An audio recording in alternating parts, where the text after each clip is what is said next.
we are going to explore all things big tech and loneliness and connection, and we're going to do it through 3 separate lenses. So we're going to talk about what it looks like from a psychology perspective, city life, and then we'll go into innovation.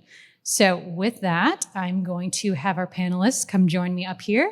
They're going to introduce themselves, their role, and if they could share maybe one thing about how technology has changed, how we connect over the last 10 years, that'd be great. All right, take it away, Andy. Okay, I'm Andy Ihnatko. I've been writing about technology since Apple stock traded at 12 7/8. That's how long I've been mostly writing for the Chicago Sun-Times. I've been contributed to GBH for a while. And to answer your question, I think it's the most interesting thing that kind of occurred to me was the commoditization of smartphones, that they're now cheap enough and powerful enough we can give them away, and every data plan that comes on them is strong enough that we can turn daily life into a shared experience. And I think that's been one of the most interesting things that happens to society with technology in the last 15 years. That's fascinating. Great. Hi, I'm Ellen Braaten. I am a child psychologist. I've been at Mass General for the last 26 years. And I am most interested in terms of my clinical and research work at the intersection of learning and emotional mental health issues. And so I think I've also written some books for parents on kids who are having trouble keeping up and kids who are having trouble staying motivated, both of which are kind of germane to the conversation tonight. And in terms of where I think tech has affected me most, I love it and I hate it. I love it because it makes me more productive, and I don't like it because it makes me more distracted. And I think that may be the case for a lot of us. Yep, agreed. John Borders IV here. I oversee tourism, sports, and entertainment for the mayor's office in the city of Boston. And I've been in this seat for almost 3 years. Really honored to be here. So thank you all so much for being here as well. When I think about a lot of the role that I play in the city, I'm actively working to do everything I can to create spaces to amplify the 23 neighborhoods of Boston and to try to get people out, moving around, staying connected, and for people to feel grounded in community and what that looks and feels like as people call Boston home. When I think of technology over the past decade, I am a father of 3 beautiful children. And if I hear 6, 7 one more time, I'm going to lose it. So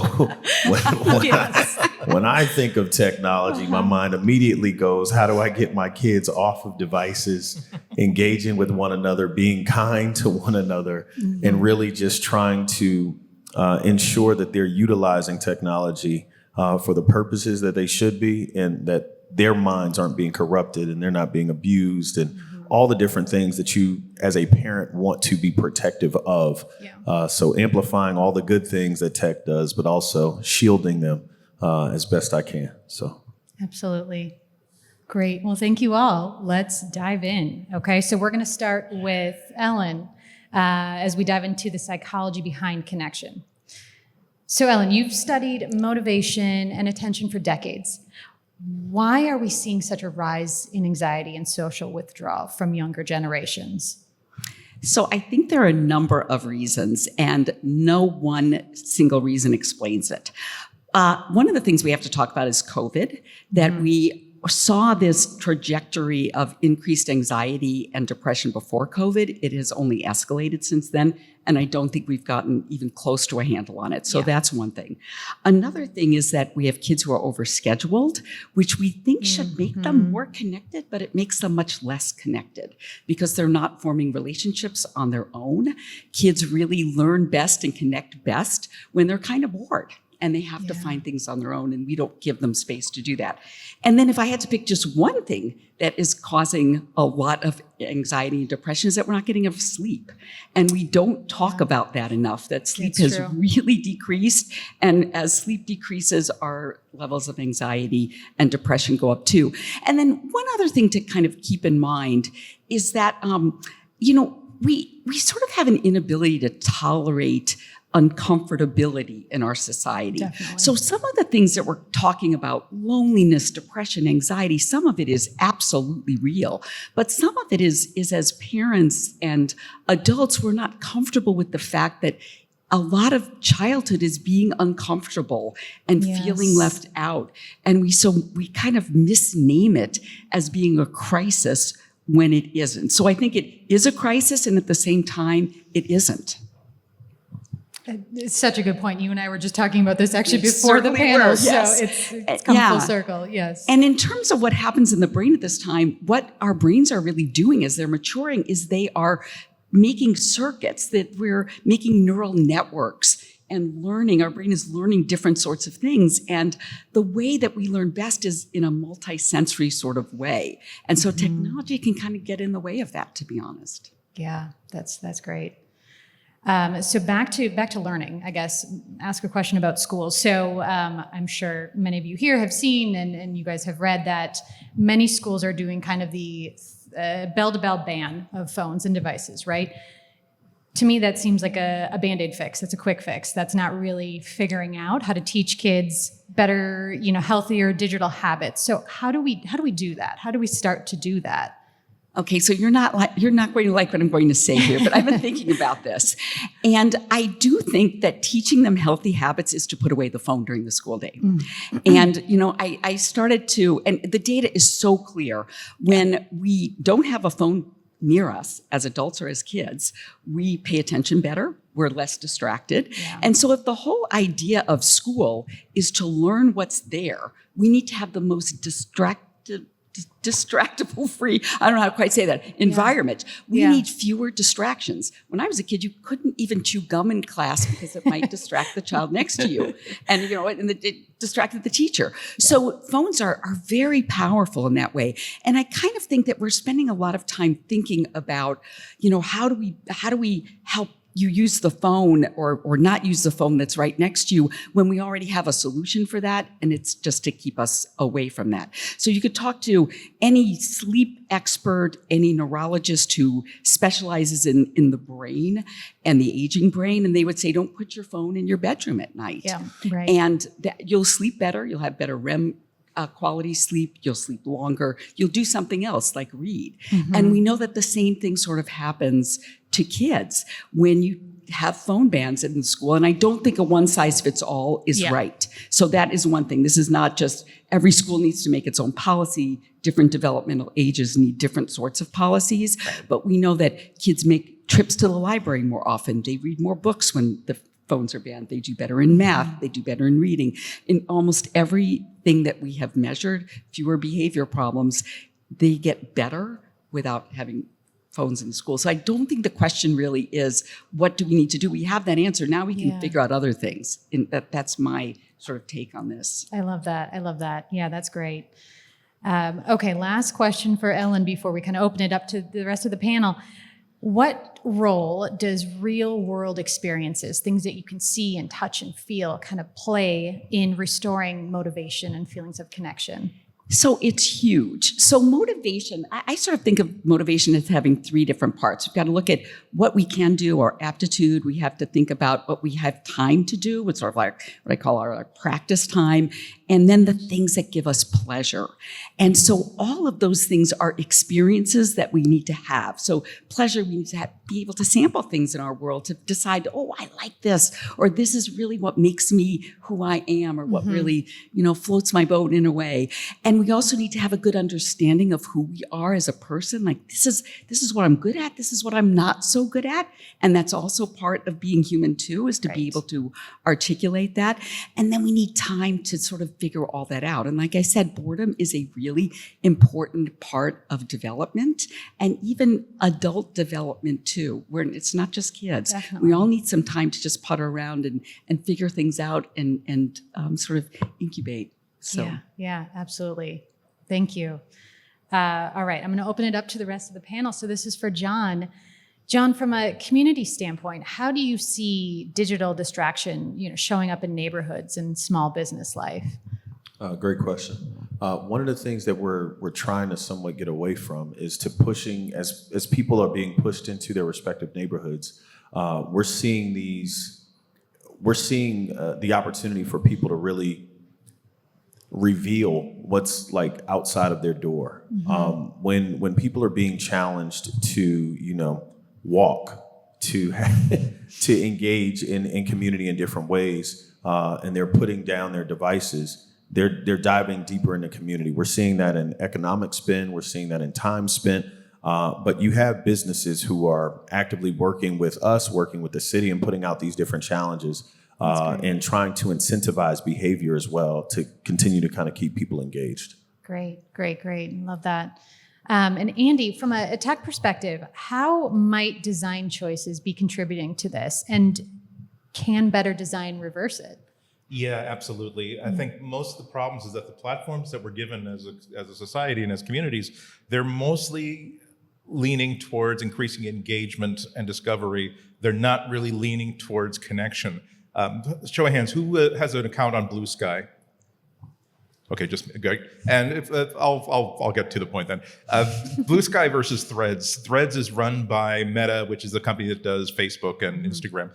And the difference between these two different Twitter competitors is night and day. Yeah. When I go on Blue Sky, I hear from my friends.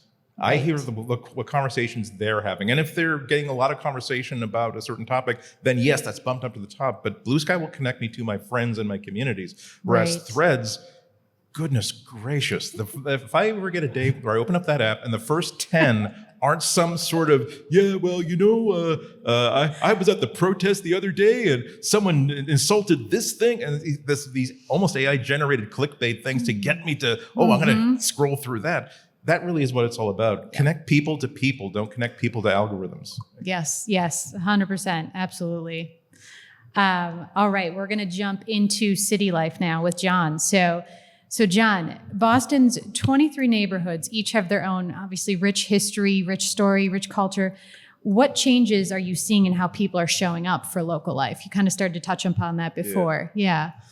Some of what we're seeing, again, is this idea of really building community, whether it's in different things that we highlight on the city side, such as open streets, where we have these micro festivals where people are coming out, we're pedestrianizing certain spaces and actively pushing people to engage with local vendors. Whether it's somebody, there's a brother in the back named Colin Knight.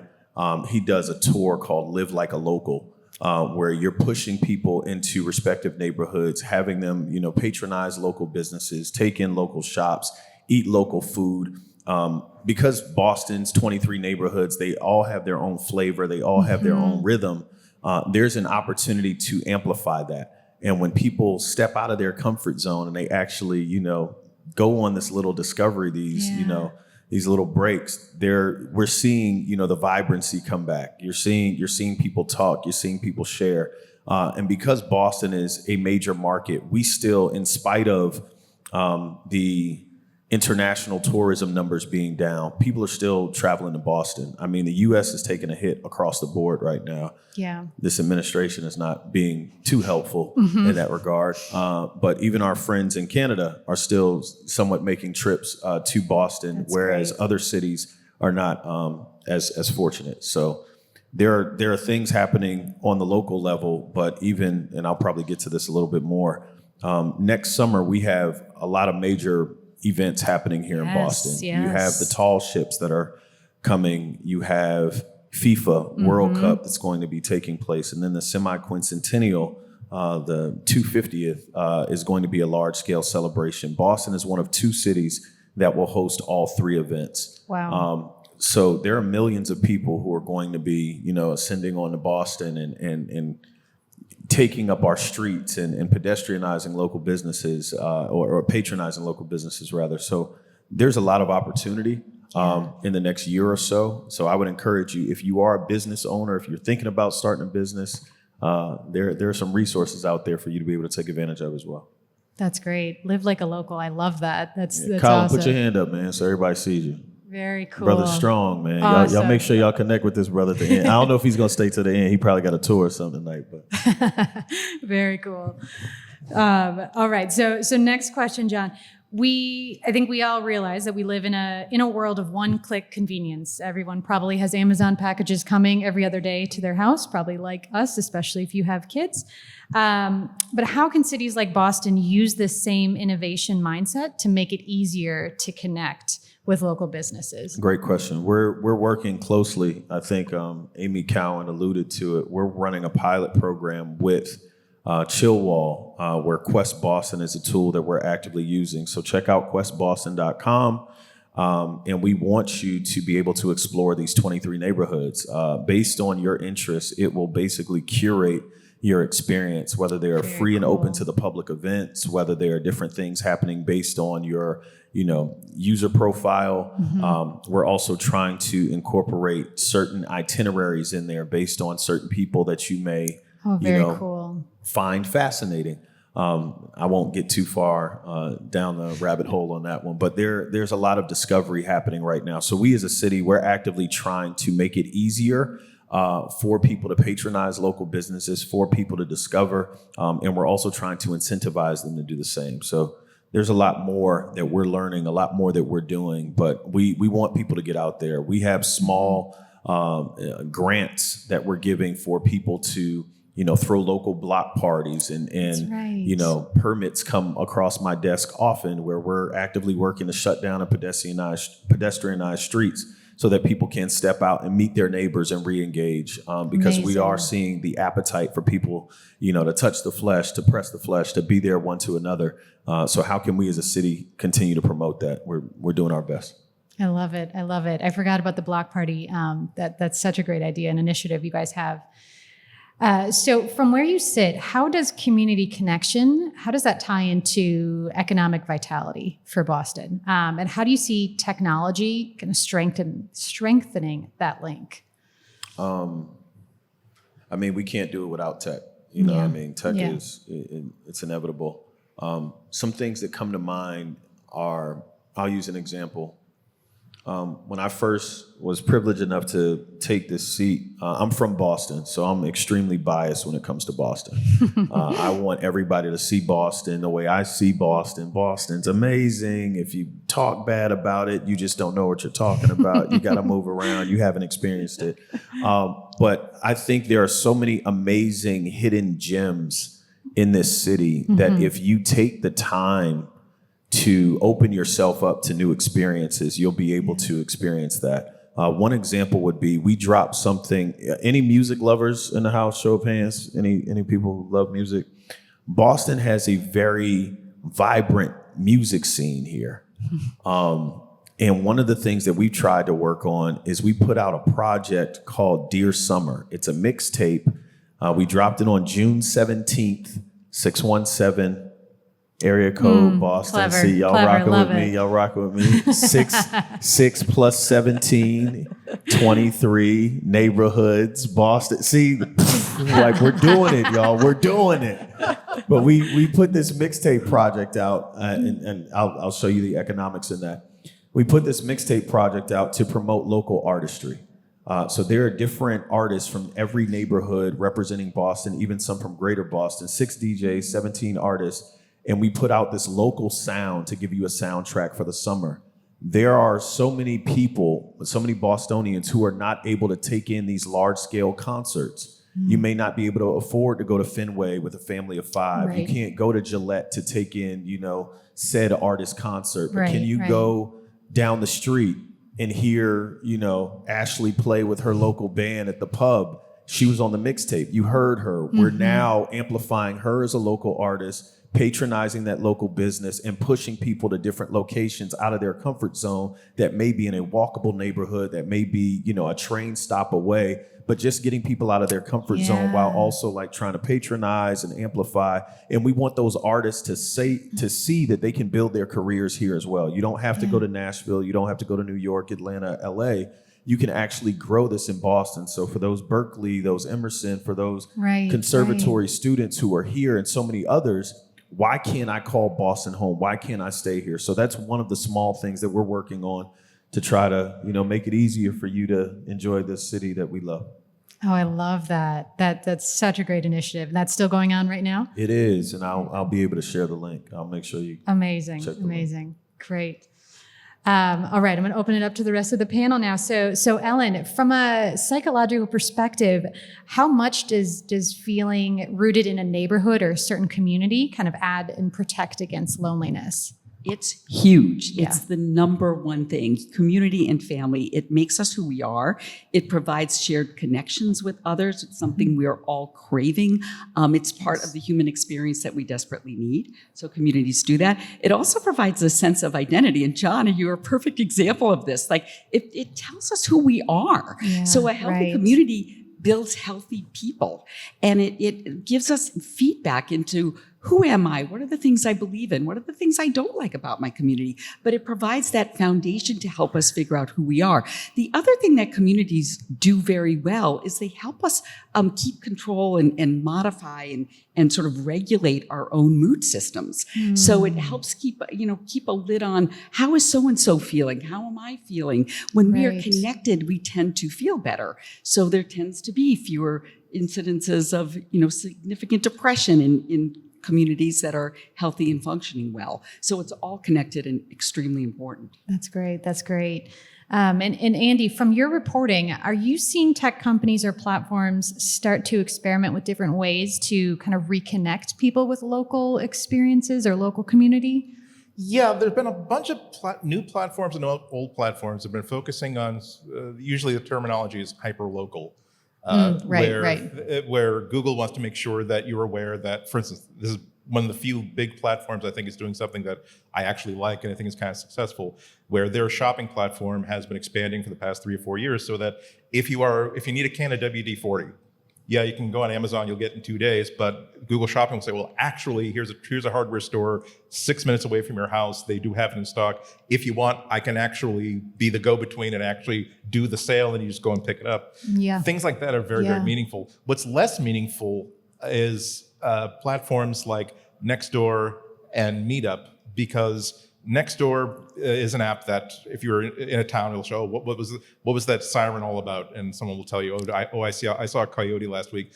It's a problem because they use local moderators, and sometimes those moderators are really not suited for that task. Gotcha. And then there are the other platform, Meetup, is good because it's basically a message board. You can pin up, hey, where am I? Great, what's happening in my community? Unfortunately, that gets infested with people who are just using it for promotion, as opposed to someone who wants you to know that, oh, by the way, if you are a nerd, on the MIT campus, there is a flea market the third Sunday of every month where you can buy incredibly great things that only people in our community would really be interested in and would be thrilled to own.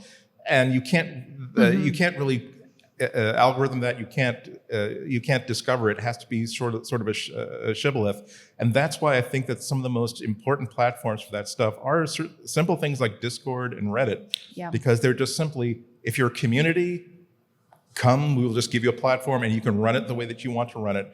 And then the nerds in the community will find out that, I didn't realize that Apple made a Bell and Howell Apple II. Oh yeah, where'd you get it? Oh, at the MIT flea market. What is the MIT flea market?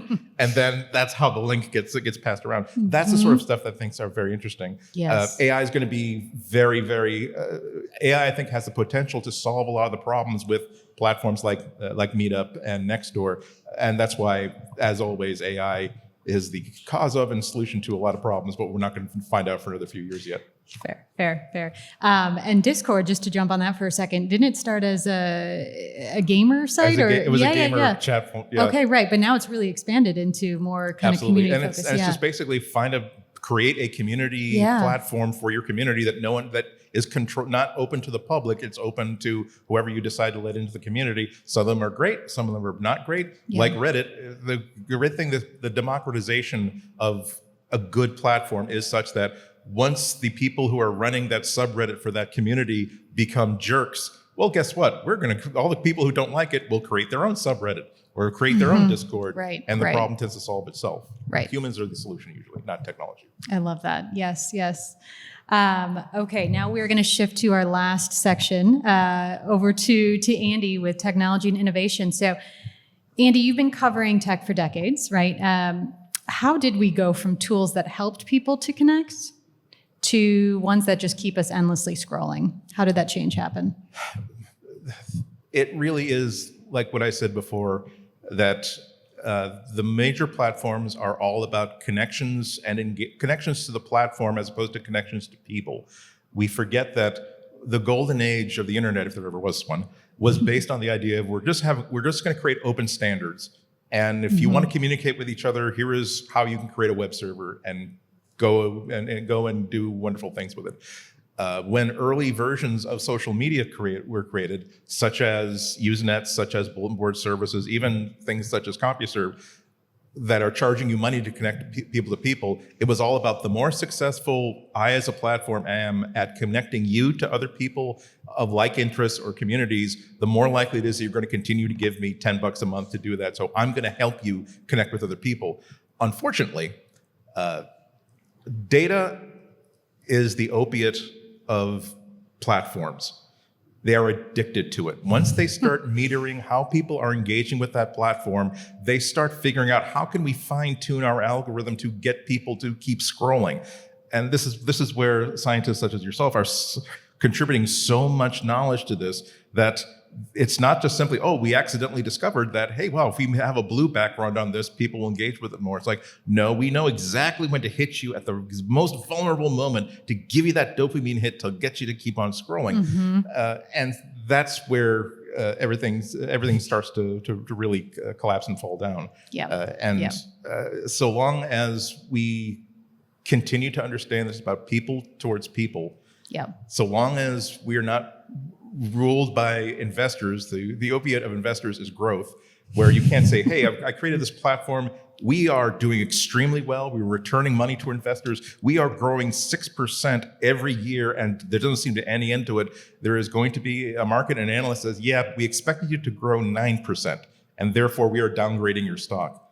Right. So long as we remember that's people connecting to people and reject all of the influences that are being put in front of us to make us forget about that, the sooner we will have paradise that we deserve. Yes, great. So Andy, if you were advising a tech company today, what's one design choice you would advise them on, right, to kind of genuinely create more human-to-human connection?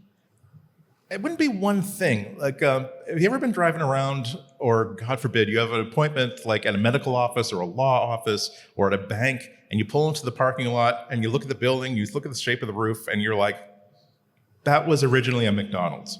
The thing is, once something has been built, it has to continue to be that thing. And as much as that institution or company wants to not be that thing, it's almost going to be impossible. So if a startup were to be approaching me and saying, hey, we really want to get this right, what do we do? And I say, from the day one, you need to have a C-suite officer that is the chief officer of humanity.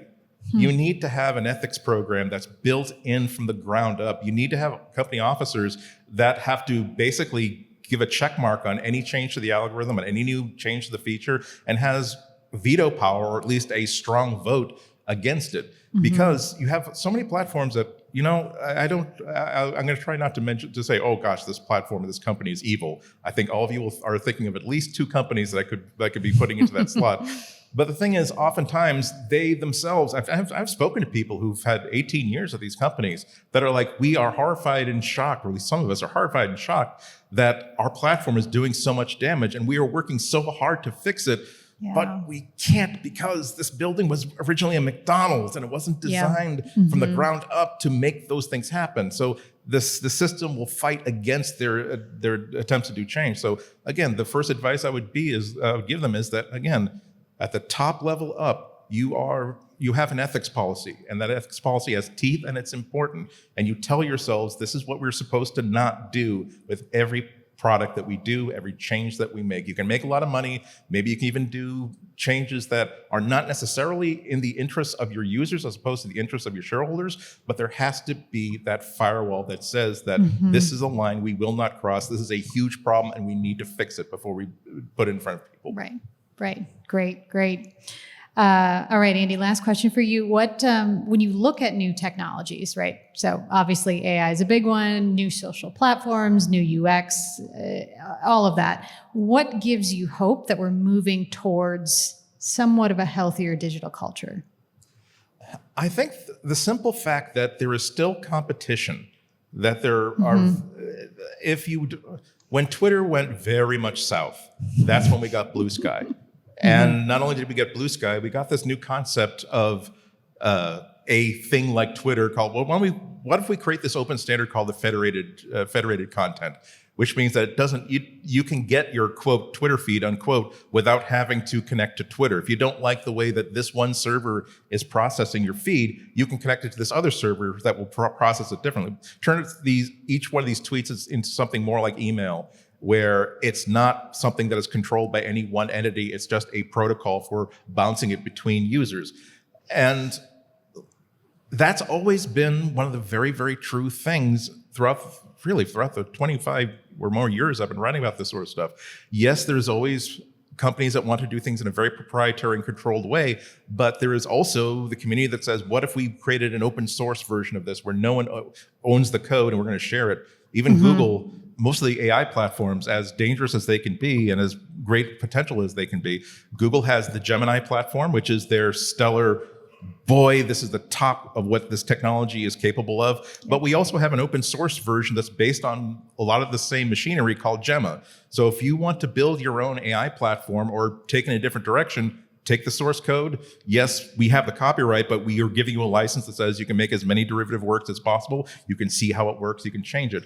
And as much as a lot of companies have tried to own the entire ball of rice, that has never succeeded, because there are always people who are saying, you know what, you stink now, I'm going to create something new. Right. Even people who are trying to make money saying, you know what, I did not spend 8 years in college, I did not get a doctorate, I did not spend 15 years studying this to create a proprietary technology that could only help users of Google or users of OpenAI.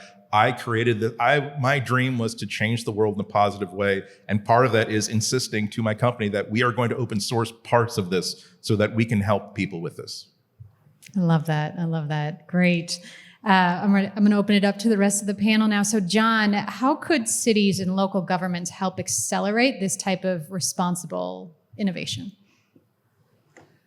Maybe it's partnerships or pilots. I'm still downloading all the Andy. Yeah, no, that was a lot. I'll give you a minute. My mind is racing.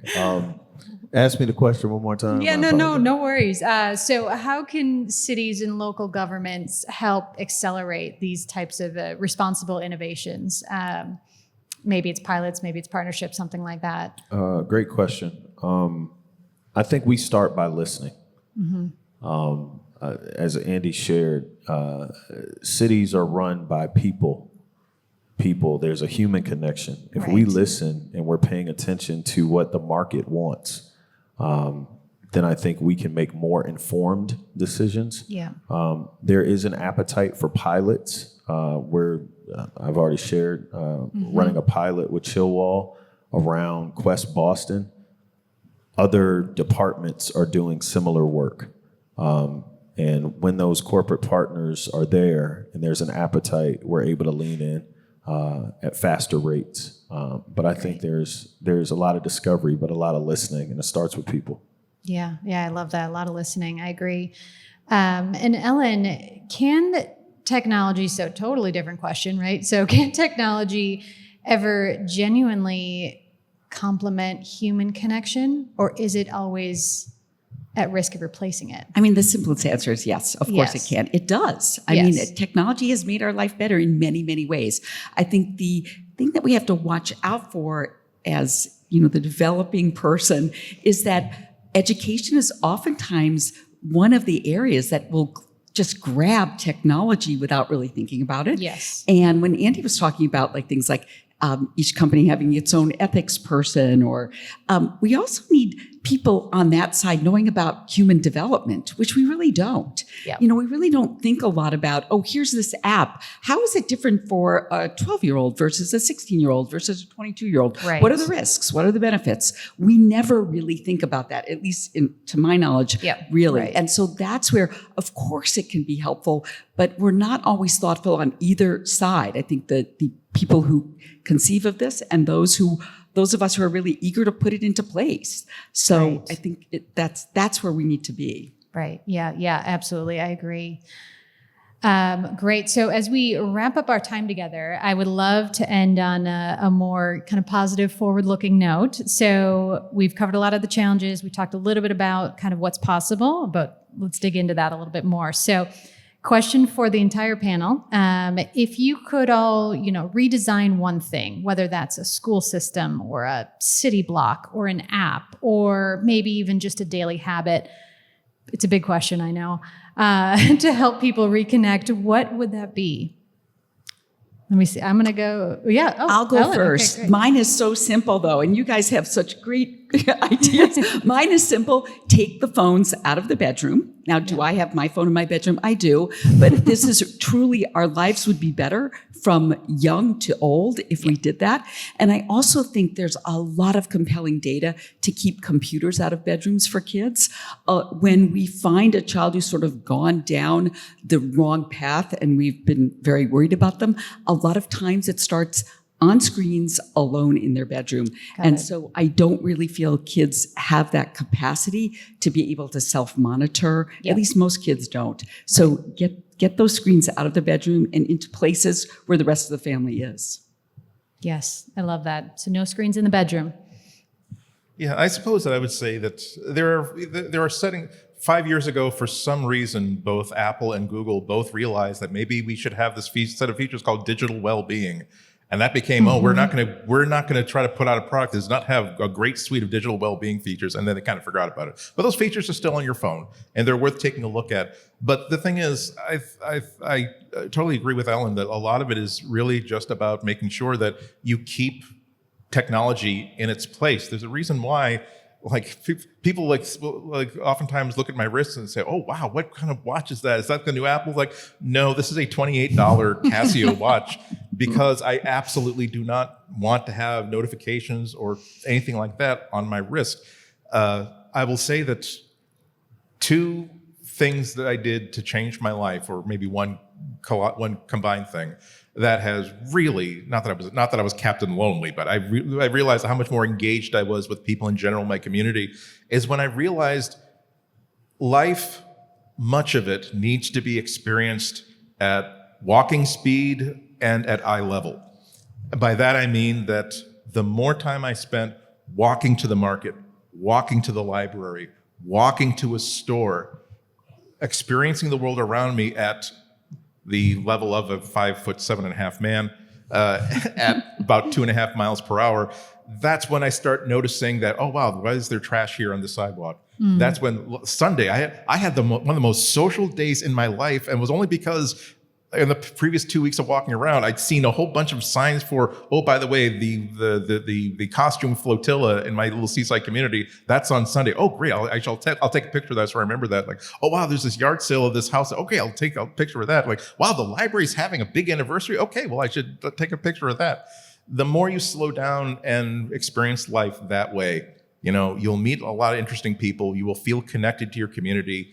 People that even if you don't know what their names are, there's actually at that same library event, I found out that a person that was in my database only as that guy who wears shorts no matter what the season is and is always reading a library book while they're walking. His name is Greg. But he enhanced my life for those 3 or 4 years. I said, oh, look, there's the guy who always wears shorts and is always reading a hardcover book while walking. You feel these micro connections actually do something. Absolutely. That's such a great story. Thank you. I was going to say something similar. In prioritizing how people connect, just understanding what rest looks like, whether that be a siesta, whether that be Sabbath and really making that sacred, slowing down, really understanding pace. There are certain countries where if you are running late for something, but you say, I was in, mid-conversation with a friend, all is forgiven. Wow. And that's not the case here. Right. And we're so driven by production and how much we can get done in so little time that we actually do miss out on the humanity in one another and within ourselves. So being able to kind of reshape and reprioritize what that looks like and how we measure success one to another in our own, metrics would probably be where I would reset things. I love it. I love that. That's great. So last question, and then we're going to open it up to the group. We've got quite a few questions that came in for Q&A. So I'm going to get to this last question, then we'll jump into that. All right. What gives you all hope that technology can serve society versus the other way around? I'll go first. I'll just say that technology we think of it as this thing that we don't control and just simply existed like the weather. It isn't. Technology was created by humans, and it does what the humans ask it to do. Mm-hmm. Sometimes it makes us very uncomfortable because it means a human made this algorithm that inadvertently or by design convinced kids that they are not okay what they are, and they should try to be something else. And that horrifies us because that was not just something that the technology did on its own. It was people that, again, the same hardware, pretty much the same software, decided that was okay to exist. Mm-hmm. But what gives me hope and optimism is that, again, human beings, we're great.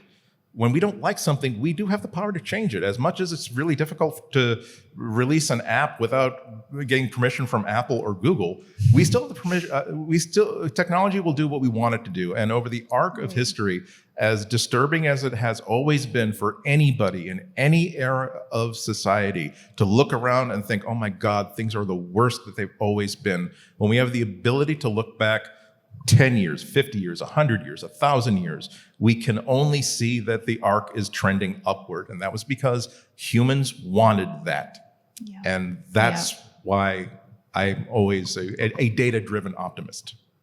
Love that. Thanks, Andy. Okay, I cannot improve on that other than to say we are wired to connect with other people. And our unhappiness oftentimes comes from difficulties connecting, not having people in the community with whom we can connect. So we're wired this way. Mm-hmm. I don't think we can redo these, thousands of years of the human brain in a generation to accommodate sort of artificial intelligence and those sorts of things. We're just wired. Human connection is always going to win. Absolutely. I think any good thing can be abused. Whether it's sugar in your diet, whether it's fermented grapes over time, like whatever it is, anything can be abused. But for me to be able to have a device in my hand where I can press a button and speak to a friend across the other side of the world in seconds, that's a blessing. So again, It's up to us how we utilize tech and how we utilize one another. Absolutely. Great responses. Thank you all. Okay, so I'm going to jump into some of the questions that we received. So thank you, everybody who submitted. I'm not sure we'll get through all of them, but we will try. Okay, so this first one is for Ellen. Do you see an association between social media and perceived increased rates of ADHD, and what can we do about it? Okay, this is a great question. There is no data that shows that social media causes ADHD, but people with ADHD have a tendency to have difficulty shifting set, meaning going from one activity to the other. So ADHD is not just an inability to focus, but an inability to be flexible in your ability to focus. So media is not that great because it's so addicting. Right. It's like Andy was saying, it's sort of created so that we keep going with it. So it's really a bad combination for the ADHD brain that's programmed to sort of be like, I am full speed ahead for this. Super adaptive in a lot of situations, but really not a great match for a video game where you are, staying with the course makes you get better and better. So I don't think it's a cause of ADHD. There's no indication of that, but it is a bad combination and can be particularly difficult for people with ADHD. Gotcha. I'd like to just very quickly add, that's why I love listening to you talk, because I really think that kids in high school should be taught neurological literacy. We are running hardware and software that was designed and optimized for tasks that are not necessarily still relevant. And once I am neurospicy. Is that a polite term? I love that term myself. But my life got so much easier when I started realizing that, the reason why you're locking into this is because, and it's not because an algorithm is forcing me to, it's because, okay, you are getting a little bit obsessed about this, and it's because of here's what causes that. And so why don't we disconnect from that? And why don't we, again, take away with some screens for a while and just be very, very slow for a bit? Mm-hmm. Yeah. One thing to just add to this that I think is important for this discussion, like kids know what the right answer is to all of these questions, which is another reason why it's our job as adults to put some limits on them. Like a child will know, like, I shouldn't be playing video. Like I've had many kids say, I shouldn't be playing video games for 3 hours a day. I know it's no good for me. And so they know what the right answer is. Yeah. And so you're able to say, I know I need to change this watch thing because I'm going to be addicted to my watch all day. Yep. Kids don't know that. And that's another reason why I think those sorts of limit setting is really important for us. Absolutely. Yeah, absolutely. Yeah, that's great. That's great. Okay, so this one's for the group. What specific policy, design standard, or consumer movement do you believe could act as a powerful lever to shift how big tech approaches human connection? It's a big question. Mm-hmm.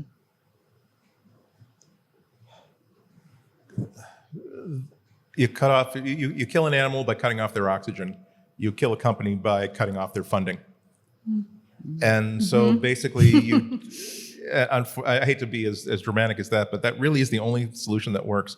When you have a monopoly in technology, this becomes an uncontrollable beast that will do exactly what it wants to do whenever it has to do, because nobody can possibly compete with it. You can create a third operating system for phones, you will not succeed. Mm-hmm. And so we need to have the ability to say, guess what, we're walking. Yeah. Guess what? I don't care if I'm going to be using a social media platform or an email system or a watch or whatever that only has 2% of the market instead of 28% of the market. I'm walking. As soon as you start doing damage, as soon as a company, let's say a large network of broadcasters, a large cable company provider realizes that, here's how many people canceled our subscription service because we made a very, very bad decision in pulling a late show host based on no data. You hurt them, you get them to not necessarily do better, but not make that same stupid mistake again. Mm-hmm. You got to cut off their oxygen. Yeah. Yeah. All right. I don't know. I don't know another answer other than, having laws in place. Like this is, in my opinion, an unregulated industry when it comes to kids. And I don't have a lot of hope that's going to change anytime soon. But I do think that's, in terms of protecting kids, there has to be some sort of oversight. Like Absolutely. We do with lots of other things that are addicting, like alcohol and all sorts of drugs. Right. And I mean, there are good reasons for that. Right. And we don't have that. And it's starting to happen, but albeit incredibly slowly, right? Like it's taking forever to have this kind of age gate on Instagram and some of the other ones. So absolutely. Great. So this next question is for John. I love OpenStreet and all the programs designed to encourage outdoor activities. What are we doing to make these programs more accessible for people with disabilities, including those with physical disabilities or neurodivergent conditions? Great question. There's a lot of work done on the front end when deciding the different locations of open streets. If it's in a respective neighborhood, there is an environmental scan on the previous 3 miles that it was then cut down to 2, now cut down to 1.5. There's a lot more intentionality going into the spaces. Can we do more? Yes. If you have recommendations for me and we're not doing enough, I'm absolutely open to hearing it. So whoever asked that question, see me after. And if you have recommendations on where we should go in a respective neighborhood based on, where you were recently and you didn't like what happened in Roslindale or Mattapan or Hyde Park, please, please, please follow up with me. Great. All right, this next one is for Ellen again. Many teens report that digital communication reduces anxiety in face-to-face interactions.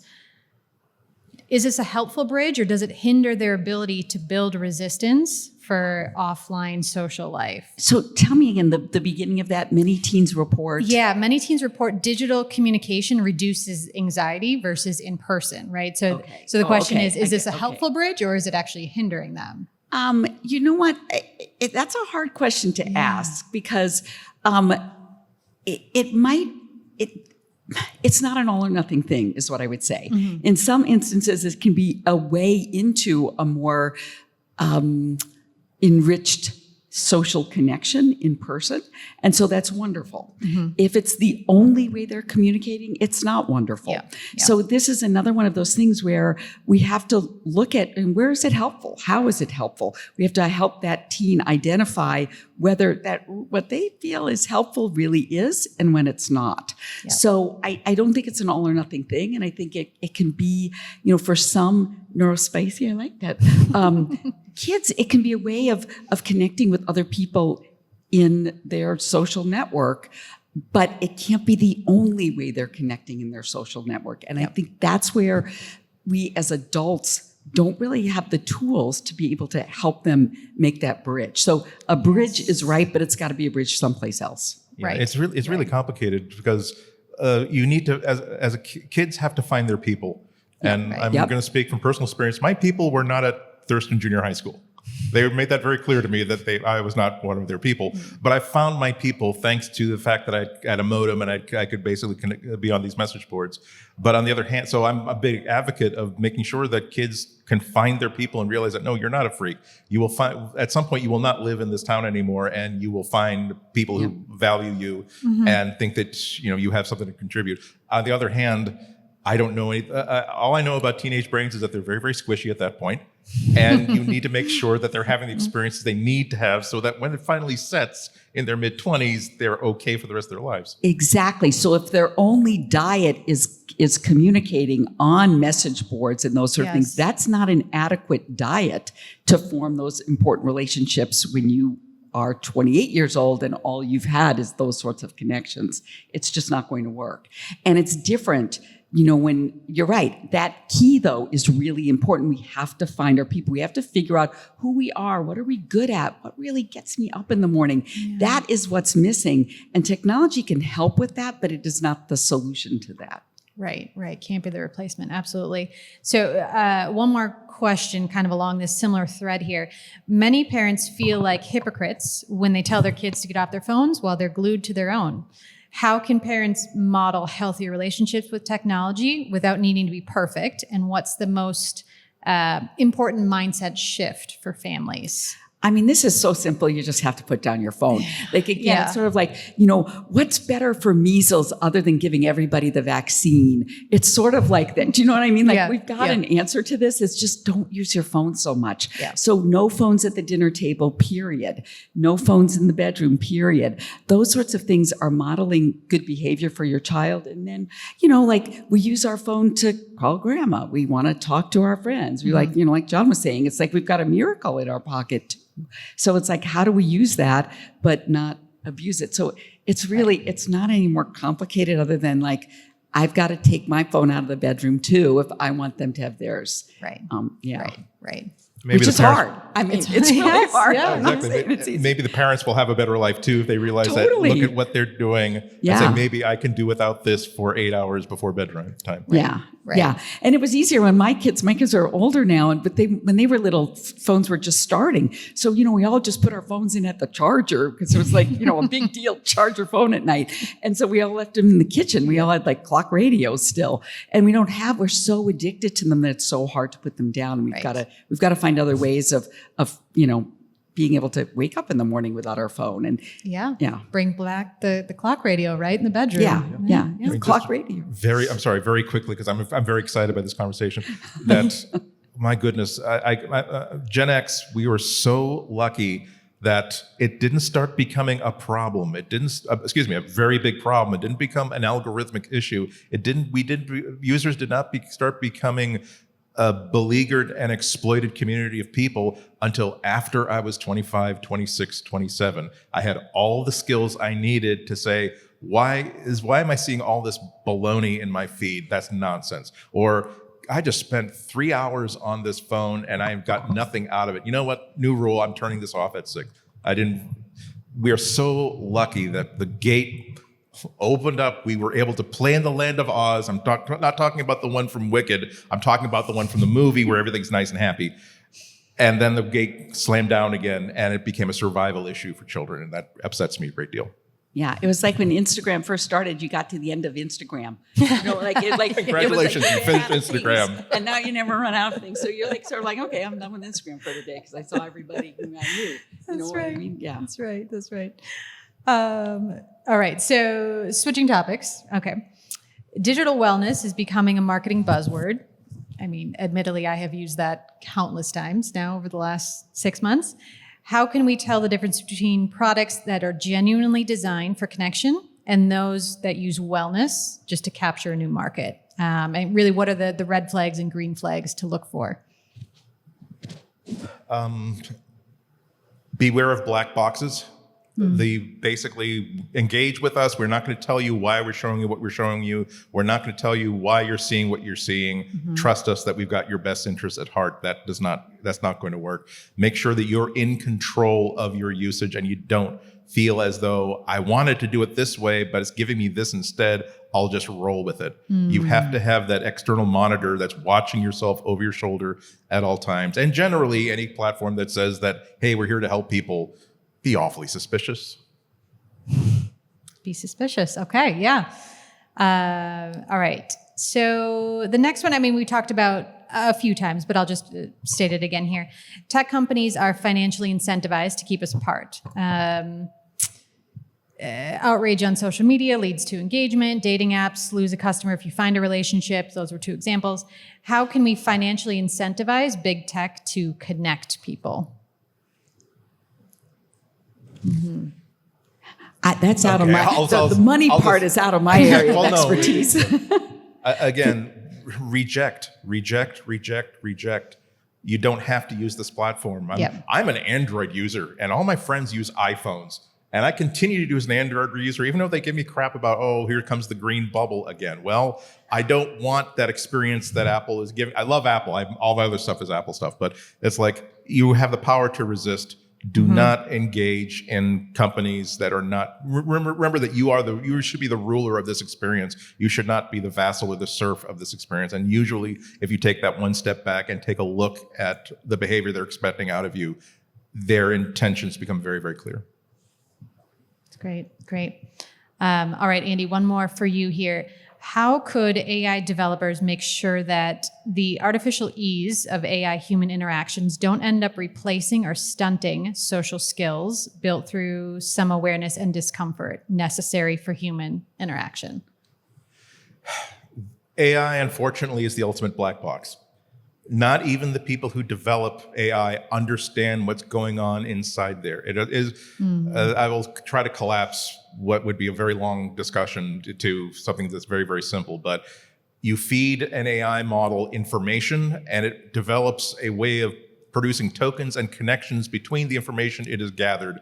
And then what it does after that is a surprise to even the engineers who built it to begin with, because it's all based on the information that came in there to begin with. That's why we see so many of these difficulties. There are guardrails that get placed on behaviors. OpenAI recently said that, hey, we know that a lot of people got very, very disappointed when we upgraded ChatGPT 4 to 5 because suddenly it behaved a lot more conservatively and a lot more prudishly. And they basically made the announcement that we felt as though it was leading people into far, far too deceptive a relationship. It felt in our desires to make a product that people would love to engage with in our training data, in which the algorithm is literally trying to please the human beings who are moderating this and say who are grading the answers to questions. We feel as though we created too fake of a human experience. That's why we ratcheted it way, way, way, way down while we tried to figure out how to address this problem of we don't want people to think they're interacting with anything other than an algorithm, anything other than an AI model. The problem is that usually my go-to response to this is regulation. I'm not a big fan of the government saying, yeah, here's a technology that we haven't really figured out yet, but we're going to limit the direction that goes in. But nonetheless, the great thing about regulation is that it at least forces these large companies to have to appear in front of a completely disinterested panel and explain, here's why we made the decisions that we did. We don't believe that it's causing harm. this other independent study has called attention to a problem, and here's what we're doing to try to fix that. And again, I'll like to amend my earlier answer. You cut off their money, you cut off their ability to do whatever the heck they want. But also, if you basically say that, yeah, you know what, we're the EU. We don't particularly care if you make $1 trillion valuation. We just want you to stop harming our users. And we have the ability to simply tell all of our industries to say that, no, you cannot use this particular, we've put this algorithm, we've put this AI model on a list of models that cannot be exposed to kids at all. Would you like us to do that? Or would you like to work with us and explain what you're doing to avoid making your platforms do harm to children? Usually they decide, we will take option B, please and thank you. Great. Wow, thank you, Andy. Okay, last question. And then we'll wrap it up for the evening. So this is for Ellen. How do we help the next generation of young people become more autonomous and self-confident when their parents and other adults are more anxious than ever before? Well, okay. So one thing I think that I didn't mention today is that I think that we are parenting in an age when we don't have a whole lot of experience with kids. And so parents are more anxious these days than they were like my mother's generation or my generation, where I had like 5 brothers and sisters. And I knew what, a 2-year-old was like versus a 10-year-old. I think parents need to be educated and not overly educated. This is where sometimes, too much information on your phone can be too much as a parent, too much to know, too much to think about. There's no month of a child's life that you can't figure out exactly how many words they should be speaking, what kind of motor milestones they should have. So I'm sort of talking out of both sides of my mouth here. We need to, John mentioned listen. The big picture, listening to other people. We need to listen to what our kids are telling us and what their experiences are like. And then we need to help them put that into a narrative that helps them figure out who they are. Yeah. And so that's where I think that the growth can happen. The data shows that if we want resilient kids, the number one thing, this is cross-culturally, in kids who have been raised in times of war, in really difficult situations, the number one thing that builds resilience and that people look back on is is just one person in their life who really cared about them. That they can point to, there's that one person, and so that is what we need to be in our kids' lives, is that one person. I love that. And so that's how we do it. It's that simple. It's that relationship building.